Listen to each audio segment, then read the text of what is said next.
Hello everybody and welcome back to the ESL UK Premiership. We're here for our fifth and final game of the night. It's the third in the series between FM Esports and XL Esports. Now so far, XL have been looking incredibly strong and honestly, I feel like I would give them an edge heading into this one. But let me introduce my co-caster Vedius, who's going to be taking this one away with me. How you doing, man? I'm great, man. We have had a fantastic series. I feel as though, in all seriousness, this should have been a 2-0 for XL. Based off of their extremely dominant performance in the very first game, I felt like they should have just ran away with it. They were so far ahead in gold, and just one misplay that allowed Toaster to effectively carry the game by himself brought FM back into it. And, you know, it's all about Maldo, man. This guy is a machine. His early game pressure is ridiculous. His mechanics are on point. His decision making and shot calling is excellent. And apparently, like, I was chatting to some of the XL guys after the game, and they were basically saying Maldo did the most damage in the entire game. He was on tank Lee Sin, and he did the most damage. And immediately, Evelyn and Lee Sin bans coming out towards Maldo. They do not want him on any of his comfort champions. And the thing is, I'm curious as to what he's going to move to next, because, you know, there aren't that many junglers left available to these guys. No, I mean, Gragas is kind of the meta jungler that's still up right now. We could maybe even see, I don't even know, like, I mean, Rek'Sai's ban, Lee Sin's ban, Evelyn's ban, there's the Elise that is kind of generally banned, to be honest, and that one's been skipped for these target bans instead, so that's going to be in the hands of Kino. I'm interested to see whether Maldo goes for a Gragas. Obviously, Gragas is kind of a staple jungler, but he's not a very aggressive jungler, and from what we've seen from Maldo so far, he loves to go aggressive. Yeah, he really does like to sit in the enemy jungle and try to be a pain. Rengar and Nidalee are alternative possibilities for this guy. I think Nidalee would work very well for him. I think that he'd be a very competent Nidalee player. But, you know, these are alternative aggressive junglers that he could look to play, somewhat unconventional. But I feel as though they're quite happy giving away the Elise, simply due to Kino's you know, his performance throughout this series. And it's simply a matter of, in the early game, he just hasn't had a massive impact. He really hasn't been able to change the game very much. And maybe on this Elise, he can play a little bit differently. Maybe he can look to set up those early ganks. But, you know, we will have to see whether or not he can do that. Right now, though, XL are going to respond with Morgana lock-in along with the Malphite. Now, this does mean that the Jinx is available for Toaster, but I don't know if they're going to want to run the Jinx when they don't have the Morgana available. You know, it does put him at quite a big risk, and with that threat of the Malphite, it's something that he always has to be very careful of. So, a lot of thought coming into these next picks from FM. Yeah, so, I mean, an extra level to the trickiness of this pick is by not picking Jinx, you also allow XL to get that Jinx Morgana combo that has been so successful in this series so far. But the Vayne Tahm Kench being hovered right now, would not be surprised to see it locked in either. I mean, Tahm Kench incredibly strong against pick compositions. The second anyone gets caught by that binding, just snap them up into your gob and just waddle away with them. We'll see if that's going to happen in this lane. And as well, Vayne does very well against Morgana. You can obviously tumble away from those bindings. But the biggest issue that FM were having against the pick composition last game was the Tahm Kench himself being caught out. Tundra, not with the best map positioning in that last game, did get caught quite a few times. We'll see if he's able to sort of slap himself a little bit, get it back together, and come into this one strong. Yeah, I was just going to mention that I expect him to move towards this Tristana. You know, I feel as though picking a Jinx into Vayne is not the best matchup. Vayne generally does come out ahead in that. But the Tristana does do a great job. It's very easy to knock the Vayne around, and the burst potential coming out from this Tristana is pretty significant. And against an Elise, it's going to be very difficult for that Elise to get on top of the Tristana, so I do quite like that. But we are actually going to see Maldo playing the Gragas this game, so he is an aggressive jungler, and that's not to say Gragas cannot be aggressive in the early game, and based off of Maldo's performance, I wouldn't be surprised to see him gank at level 2. So, with that champion, he is going to be looking to make some plays. I mean, his mechanics have been on point series, so I wouldn't be surprised to see him have another great performance. But we will have to see. Right now, though, it does look like that XL have, a bit more of a scaling composition. They're playing very unique. Oh, sorry, those FM picks completely threw me off. I'm going to carry on talking about XL. Right now, they're going to need quite a lot of damage coming out from the middle lane. Personally, I think Ped could move towards a Kassadin here, a very strong pick into the LeBlanc, and generally does fairly well. Alternatively, he could go Anivia. Anivia is another option available to him. He is very familiar with these style of safe champions, very easy to, can just basically farm through the laning phase and not run many major risks, and, scales well into the mid-lane game. So I imagine one of those scaling champions is going to come up. But, while that pick is being decided, let's have a look at this Mundo and LeBlanc pick. I mean, LeBlanc, very aggressive coming out from Ziviz. Felt like he'd been underperforming so far. He wants to change that. He's going to step things up with this LeBlanc. And we're actually going to see a Mundo into this Malphite. Now, I think Mundo actually has the slight edge in the amount of poke that they can put down. And if Billy makes a slight mistake, they could be in quite a lot of trouble. And, we're actually going to see the Morgana mid lane. So very nice swap up coming out from the side of XL. I do quite like this. It fits Ped's playstyle precisely. I mean, Ped loves to play these sort of stay back farm kind of mid laners. You saw him on the Lux last game. We've regularly seen him on Lulu, on Anivia. All of these kinds of champions that love to just try and farm up throughout the game. Even Ari, who is kind of an assassin, is a champion that is also played in that kind. Season 2 when the farm meta was strong and it was all about Peke and Froggen, Ari was definitely in that sort of list of mid champions. So I'm interested to see how well Ped does with this Black Shield up against Ziviz. Obviously, it's going to mean that Ziviz has a whole lot less kill pressure. Well, I think, honestly, this game is going to be, once again, all about jungle pressure. I feel like Kino has a bit of an advantage with the Elise pick, though. Yeah, he definitely has that additional early game presence with that Elise. In a 2 versus 2, pretty much in any lane, or the 3 versus 3 in the potential bot lane, you would imagine that the Elise would come out ahead simply due to the fact that she's just so innately strong with all these base stats. And the thing that concerns me the most for FM's composition is they've gone very aggressive for this LeBlanc pick, and you've got to teleport Morgana in the middle lane. The thing about Morgana into LeBlanc is because of the Black Shield on Morgana, and because you're going to be building ability power, as well as a Rod of Ages, it's very difficult to lock down that Morgana ever. And if you ever jump into her, because, you have to remember that distortion is a straight line, you can basically distort straight into a Dark Binding, which can set you up very nicely for the Shoal Shackles, and then you end up losing your life. So Morgana's such a great pick for other reasons, like you throw down the Tormented Soil, generally you get 3 points in that early on, and that will clear the way for you, or at least it will clear the caster minions at the very least, and that means that you can constantly shove this LeBlanc under tower, and LeBlanc just struggles to farm under tower. So this mid lane matchup should heavily favour Ped. Same for the bottom lane. I feel as though Icy should have the advantage over Toaster in the Vayne versus Tristana matchup, and Braum does a great job versus Tahm Kench, I feel. So, or arguably, Tahm Kench is a bit of a soft counter to that Braum, but it's, as you said, it's this jungle pressure. How well can Kino get his lanes ahead? Because if they fall behind, I feel as though this is heavily going to go in the favour of XL. I really like XL's pick and ban this game. Yeah, I mean, you say Tahm Kench is a soft counter to Braum. Tahm Kench is a soft counter to everything. If anything happens to anyone, he just eats them. There's not a whole lot of counterplay to that mechanic, but yeah, I definitely agree that it is going to be all about the junglers. I'm interested to see the top lane as well. Now, Billy, I mean, we've harped on, the wet noodle fight. We've harped on about how good Billy is on this Malphite. You barely ever see him play badly on that one. I've yet to see Flaxish play Mundo. I don't know if he's a big Mundo player, but Mundo does well with a lot of the new items in the game. And Mundo's one of those champions that no matter what will be a hyper tank late game. He will be ridiculously hard to kill, and there is no Ignite on the lineup for XL here.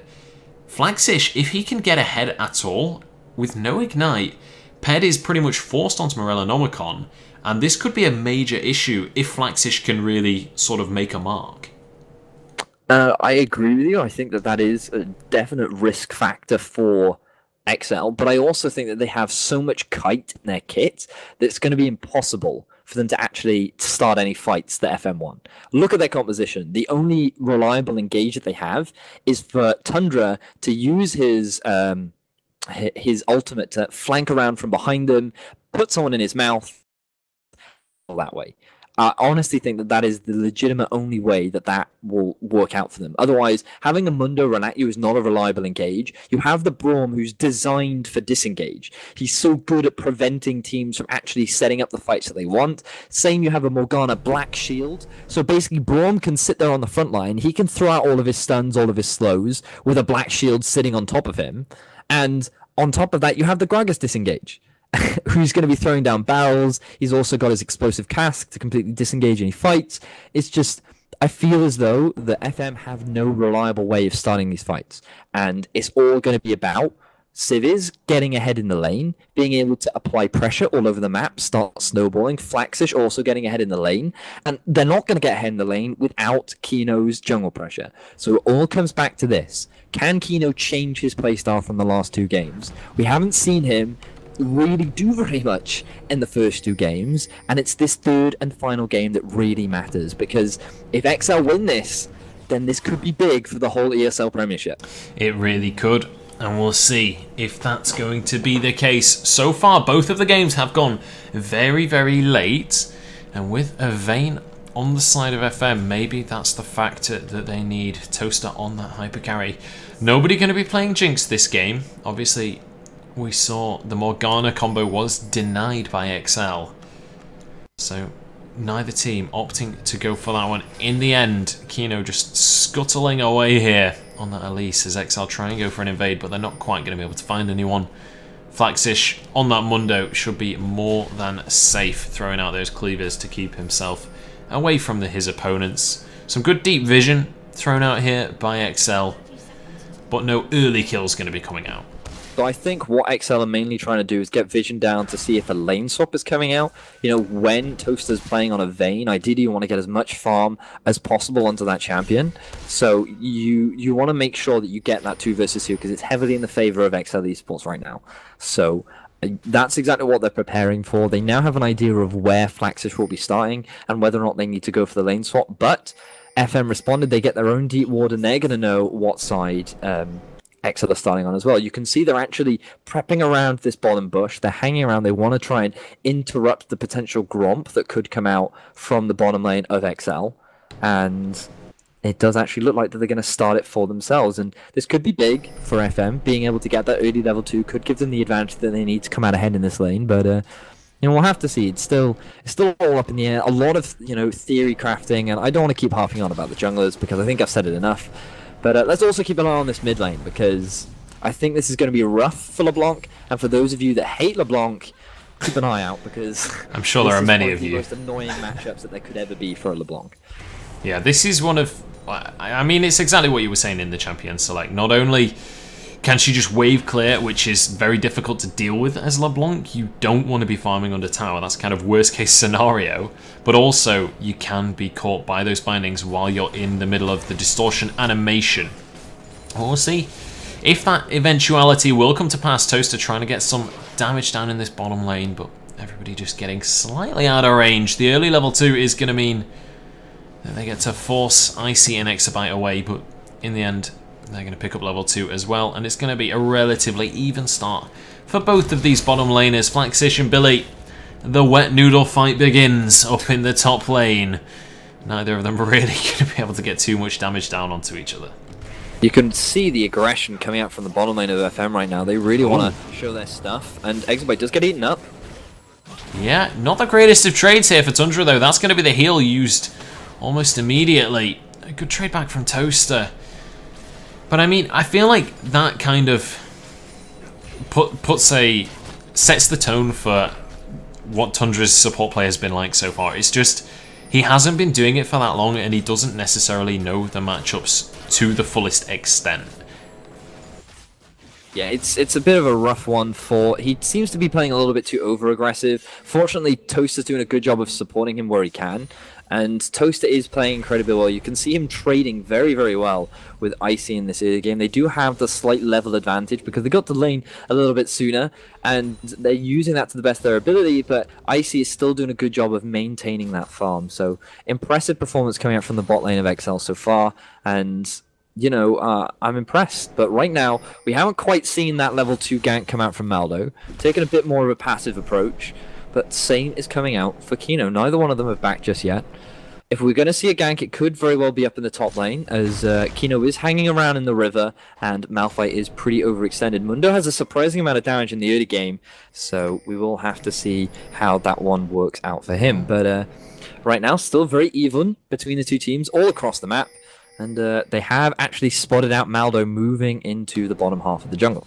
Oh, Kino hanging around up in this top lane tri-brush. He's well aware that the minion wave has gone past now. He can get into lane without being spotted, and Flaxish is going to look to try and land these cleavers. He slows him down. Billy uses the flash before the cocoons come out. This could be disastrous for him. The cocoon finally goes through, and that is going to be a first blood over into the hands of Kino combo. Really nicely played gank.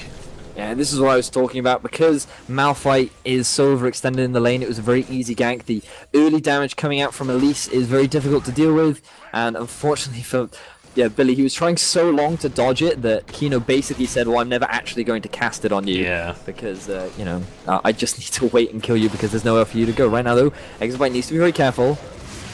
Yeah, he has been gobbled up. There's the Ignite as well. True damage coming on through as Icy now becomes the focus target, but both XL laners are going to be able to escape that all-in from the FM bot lane. And they just go straight on back to farming up. CS relatively even, and with the lane pushing towards XL, I would expect those numbers to pretty much level out again. Icy taking a good chunk of damage from Tundra there. It's kind of you know, I felt like this should actually go very heavily in the favor of Icy and Exabyte, but they're actually doing a very good job. Their aggression is paying off for FM, and they're able to come out ahead so far in these exchanges. So this is sort of what they want. You know, they want Toaster to be that carry that he's been in the past, and we can already see that this lack of early game pressure coming out from Maldo may very well be starting to hurt the side of XL Esports. Right now, though, Kino looking for another gank in the top. He certainly is. Billy, he has his unstoppable force this time, but he has no flash. The cocoon is going to land, but he should be able to ult himself to safety. In fact, he doesn't even need to. He just walks away. Teleport is on cooldown, though, so he is going to be punished with a lack of CS. And in the meantime, Maldo tried to come into this bottom lane, but Tundra just licks him in the face, and immediately Maldo goes, dude, that's gross, I'm getting out of here.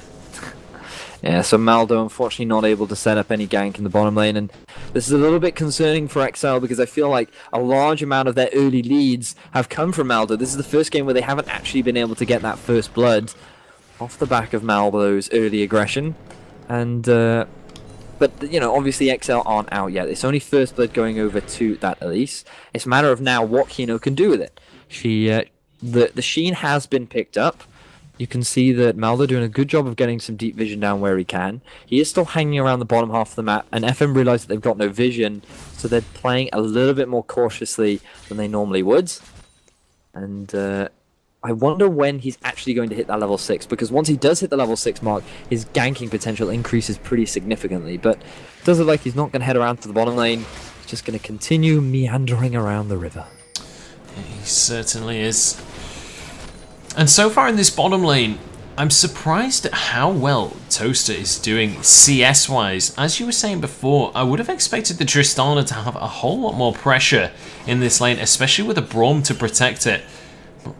I mean, Tundra is doing so much damage with these tongue lashes. It's hitting for about 100 damage each time, and obviously Icy has no pots remaining, so each time that hits, he gets chunked on down and he's not really able to sustain himself back up with just that Doran's Blade. So really well played so far by the FM bot lane to pull themselves a CS lead out. And every time they try and trade back, it's just onto Tundra, and that grey health just heals him back up. Yeah, this is the problem that XL's bottom lane are currently dealing with, and it's the fact that Tundra's able to put a lot more poke out than Exabyte is. And because that poke actually isn't being answered, as well as the dashing in and occasional trades coming out from Toaster, it's just this unrelenting poke that XL's bottom lane are really struggling to deal with. So if they can get a bit of jungle support down and they get slightly back into the lane, this should go slightly more in their favor. But noticing that the bottom lane have gone back, FM have decided to go for this dragon. So early game going a lot better for FM this game, as they have not given away any major advantages. So right now, FM in the driver's seat, picking up that first dragon of the game. Yeah, and I feel like this is really crucial on the fact that FM haven't let this early game slip away from them. That's been their big flaw in the last 2 games. They've actually accrued themselves a 1,000 gold lead with only 1 kill on the board, no towers whatsoever. And I mean, this is something we saw from them in the last 2 games. Even while behind, gold-wise, they weren't as behind as it felt like they should have been. And we're seeing that start to come into play while the game is fairly even. They're starting to get ahead just on CS numbers, just on general laning. And I mean, like 20 CS up in the top lane, 7 CS in the mid lane, 14 CS down in the bottom lane. Just across the board, they seem to be pulling slightly ahead. Yeah, the FM during the laning phase have done a great job, and you know, as we keep harping on about, the main reason for XL's success is this jungler. So FM realize that they take him away from these very early aggressive junglers, and because they had the first pick, they got the Elise for themselves. So it does mean that Maldo not quite able to get the same sort of pressure that you would normally like. Right now he's might be looking for a gank in the top, but I feel like it's just not worth trying to gank a Mundo at this point in time.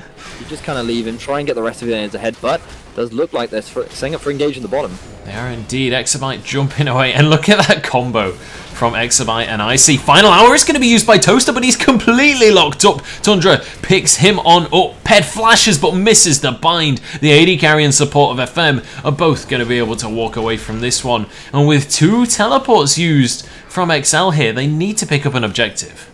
Yeah, I think with the numbers advantage they can pick up that objective, but the fact that Billy teleports down as well means that they are going to give a lot of resources over to Flaxit. She's going to be able to extend his lead quite a lot up in the top lane, as well as that Ped actually used his flash to set up that play, but here comes the ultimate from Tundra in the back.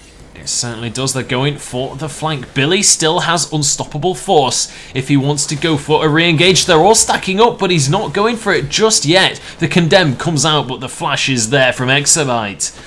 And both teams just disengage in the end. Nobody going down at all.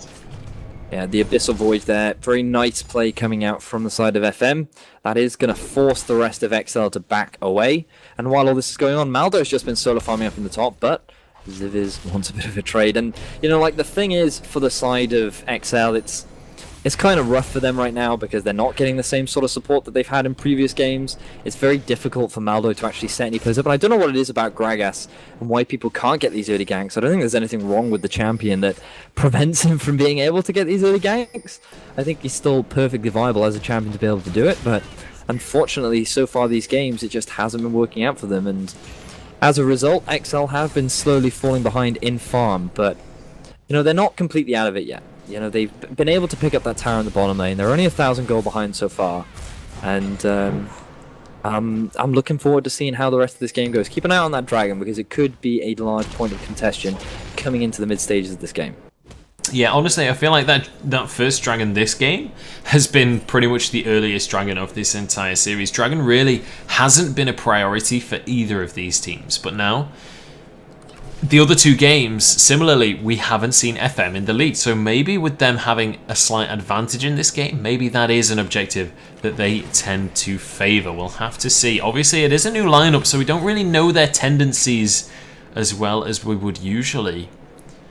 But now we see XL starting to push a little bit aggressively into the FM jungle. They're looking to try and get some vision, make sure that they have control of this area. Thing is, they've taken now the bottom tower. So with the Morgana constantly shoving and with the lack of wave clear available to a LeBlanc, they can look to siege up down the middle.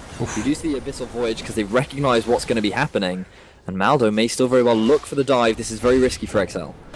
Ziv is not quite able to land those ethereal chains, but it's going to be more than enough to push Maldo and Exabyte out of their jungle.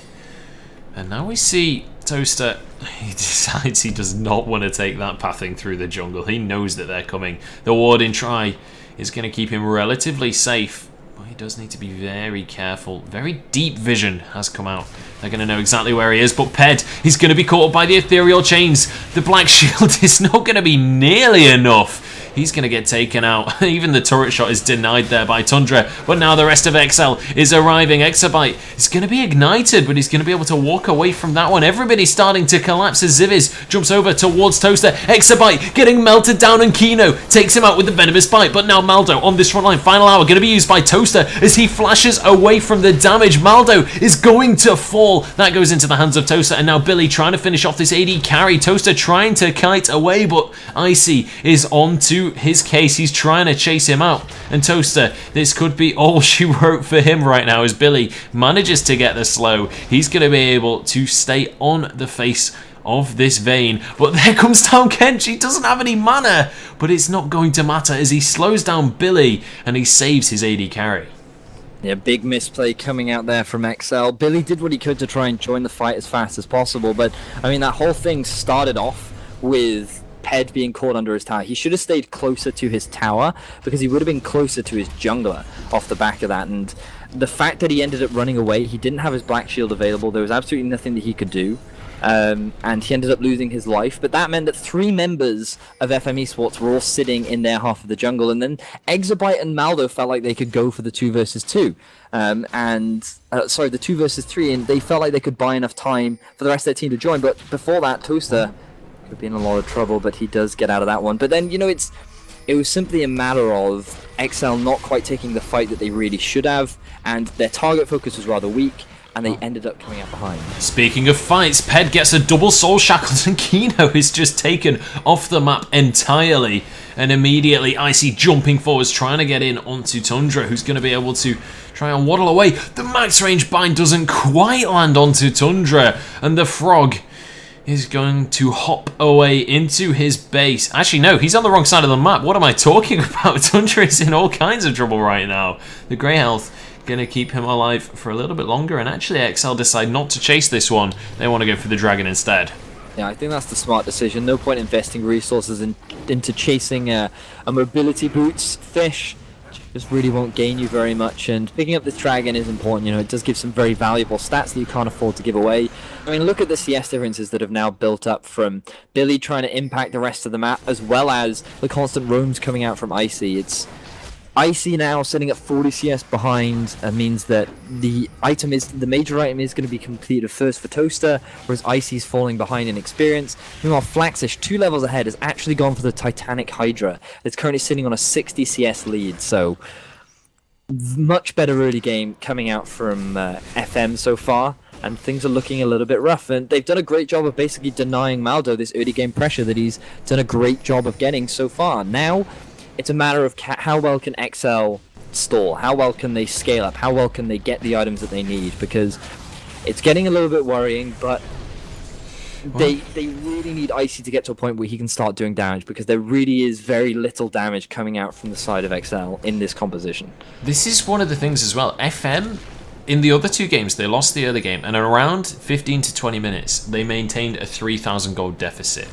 In this game, FM are ahead at this point, and they have 4,000 gold in their hands. They've got an extra 1,000 gold on what XL were able to accrue at this early stage of the game. Flaxish has been caught out, though. Flashes away. The binding is going to be dodged. He doesn't even have to use his ultimate. He's just going to stroll on away through the river. And in the meantime, we can see that Toaster and Tundra are pushing away in the spot lane. Yeah, big gold advantage now gained for FM Esports, extending it to 6,000 gold, and that is largely due to the tower differences, but as well as the farm differences between these 2 teams. Exabyte does take a huge chunk of damage, as that Void Staff does look to be coming out from Ziviz, going for that early penetration, and things are looking pretty rough for XL so far. Can they get the team fight that they need? You know, they have the wombo combo available to them. It's just a matter of actually getting it off. And it's going to be rough when Flaxish has a 3-level advantage on the top lane counterpart. It certainly is going to be rough. Maldo caught out by the ethereal chains, but the black shield is going to mean that that does pretty much nothing to him. And FM with a nice little bit of a siege being set up here. There's a decent amount of wave clear though. And actually Tundra has been caught out. He's taking huge amounts of damage. The Glacial Fissure knocks everybody up, but Tundra flashes to safety. 1 for 1 so far as Maldo is being focused out, but Ped is condemned against the wall. Toaster has been able to DPS basically for free so far in this fight as Icy ults him away. Toaster is about to explode, but he gets gobbled up and saved by Tundra. Icy goes down. Zivis survives, but Billy's arrived on the scene. He picks up one. He's looking for his second one onto Tundra and he's going to find it. But now Flaxish, he's one of the last men standing. It's a 3 for 3 overall. Completely even trade. That was a pretty crazy fight. That all started off with, I believe, Maldo actually catching Tundra out of position, but because of how naturally tanky he is, he was not very easy to kill, and neither top laner was actually in the fight. Zivis did a great job of using his distortion to dance around that fight very eloquently and was able to get out of the situation, just managed to avoid the soul shackles, and that prevented him from losing his life.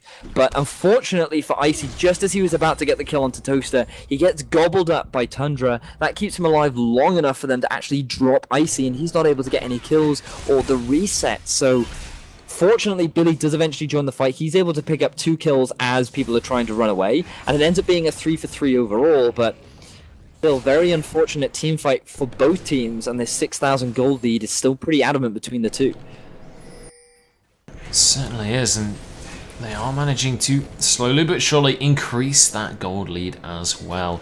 Just a few CS across the board has eked it up to around 7,000. And now Toaster, slowly but surely pushing out this bottom lane. He's looking to try and get pressure across all of the lanes. And we've seen this. It seems to be a very common strategy within the UK scene that you just go for this multi-lane pressure. You don't go for the team fights. You just try and make sure that there are other things that the enemy team has to contend with. The slow push has been set up by Toaster, and Billy has to go down to answer for that. In the meantime, a couple of spells traded across by both of these teams, but nobody going to be able to quite find the engage they are looking for here as Flaxish. He's going to go back down to that bottom lane just to make sure that Billy can't do whatever he wants down there. 100 gold CS now between the two top laners, and it looks like FM have decided to start this Baron. There is no vision, but Spidey senses are tingling for the side of XL Esports, and they are not going to allow that Baron to go for free. So that's going to stop any Baron potential. Zivis could look for a potential pick. That's a lot of damage. Oh, goodness. Zivis with the Mimic on his Sigil of Malice there. Maldo chunked down to just 1/3 of his HP. If Zivis can do that to a squishier target, that is going to be a dead support, a dead mid laner, a dead AD carry. But the question is he going to be able to find those targets in the team fights? Even if he just does it to Maldo with a couple of auto attacks from Toaster as well, it's going to make all the difference. But Zivis is in all kinds of trouble. He gets caught by the binding mid jump, and Ped with this straight up 1v1 outplay there. Really nice Morgana. But it does look like the FME thoughts have started off the Baron, and they have no idea that this is going on.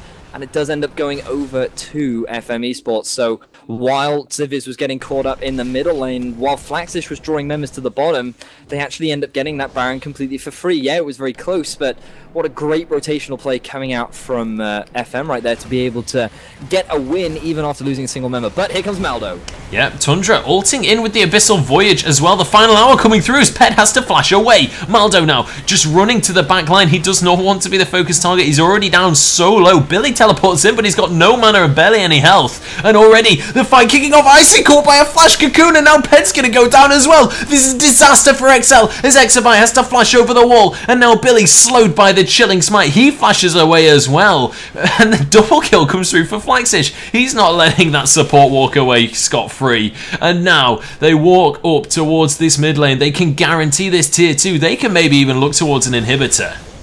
Yeah, very unfortunate for XL, but what a great play coming out from FM this game. You know, that was exactly the engage that they wanted. Flaxish flanking out from behind when XL basically had nothing. They had no mana, they had no HP, they had no way of stopping that from happening, and what a beautiful flash cocoon to come out from Kina right there to be able to lock down Icy, and with him dead almost immediately, pretty much all the DPS from XL disappears. So, you know, that Baron play leading on to being able to pick up an inhibitor as well as a tower in the bottom lane. is a massive gold swing in the favor of FM, and it does look like for the first time in this series, FM have actually looked like the commanding team. Yeah, but Tundra might just be denying you there as he gets caught out, taken incredibly low, but he's going to be able to walk away. Billy now getting chunked down by the AD carry, and Zivis jumps into the backline, just takes Icy out immediately. Ped trying to do what he can. He's got the soul shackles out, but he's going to fall. And now they finally take out the enemy mid laner. Zivis is going to be taken down, but he's traded immediately for Maldo. Another tower is going to fall, and it is a 3-for-1 in favor of FM. And make that a 4-for-1. Make that an ace, in fact. And suddenly, just out of the blue, XL looked like they were doing fantastically in that fight, but FM just turn it around and wipe them off the face of the map. The problem for XL is it comes back to the fact that pretty much all of their damage comes out from their AD carry, and it's just the fact that, you know, in the past they've mainly ran away with early advantages that Maldo have been able to pick up for them. When they don't get those early advantages and when they're not really able to capitalize on leads that they've gained through the laning phase, you can see that they start to falter. And Flaxish has just been pretty much solo farming in the top completely for free. He's level 16 to the level 12 of Billy. He is just so far ahead, and there's absolutely no way that XL can deal with him in the slightest. They just don't have the damage. And Icy, because he's so far behind, has no real impact either. It's simply just a matter of, I feel that they just got out comped. And not only did they got out comped, they just didn't have the laning phase go the way that they really wanted it to.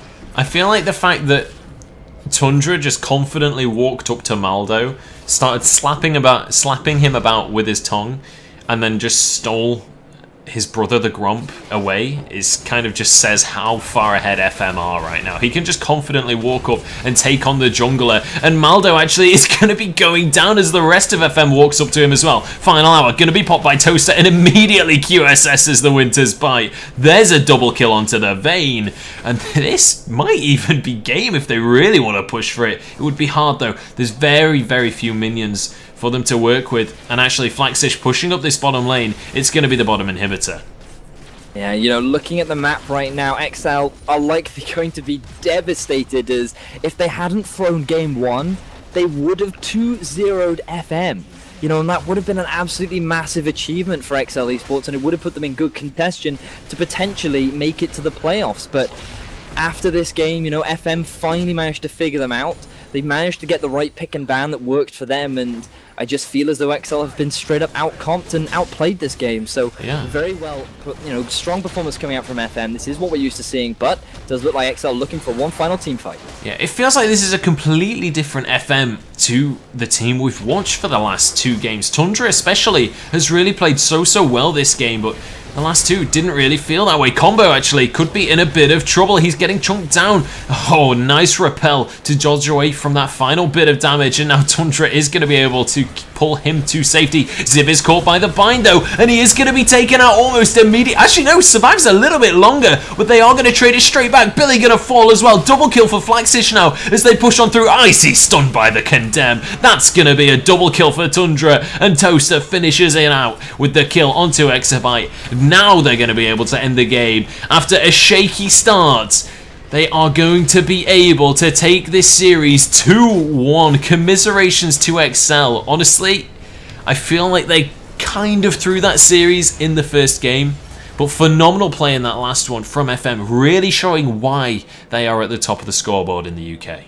It's pretty much the story for XL though, you know, it's something that they've always been doing. They've always been so close against the top teams, but they've just never quite been able to take the series that matter, and it's just very unfortunate. If they were able to take game 1, you know, as we said, they would have ended up 2-0ing, but I feel as though Maldo somewhat maybe limited champion pool was targeted a little bit. I feel like Maldo as an individual is incredibly talented, but he relies very heavily on these early game champions. And when you take him away from those early game champions, it just becomes too difficult to have the same sort of impact that he's had in the past. And unfortunately, this was just a matter of the laners in the favor of FM really outclassing those of XL. So Very well played to FM. They really did deserve that final game. They worked hard for it, and they came out victorious. They are going to sit at the top of the scoreboard with, I believe, Choke and Exertus, as well as Infuse. So the top four remain the top four.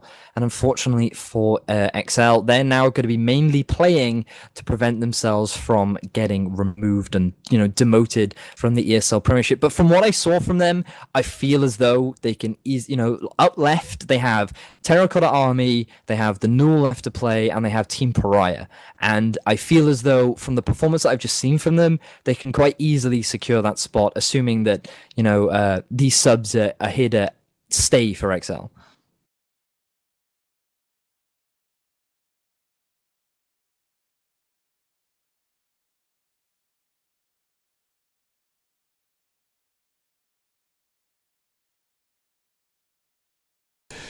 XL have looked so much stronger in this last couple of weeks than... Oh, I say couple of weeks. Obviously, it was quite a while since the week before, but they've looked so much better than previously. They've improved so much as a team, and even though they did lose 2-1 in the end, they can definitely be proud of themselves walking away from this series, and they can certainly look to, at very least, get a sort of 3-4 win record by the end of the season.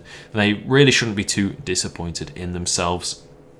But of course as well, massive congratulations to FM, who were able to take this one away for themselves. But that is it, all we've got for you guys tonight. Apologies about the spectator bugs earlier. It did resolve itself in the end, luckily, so we were able to watch the last couple of games. But from me and from Vedius, we're going to be saying good night. But if you did enjoy the casting, you can follow us both on Twitter. We'll put the links down in the Twitch chat. But from me and from Vedius, we're going to say goodnight and thank you for watching.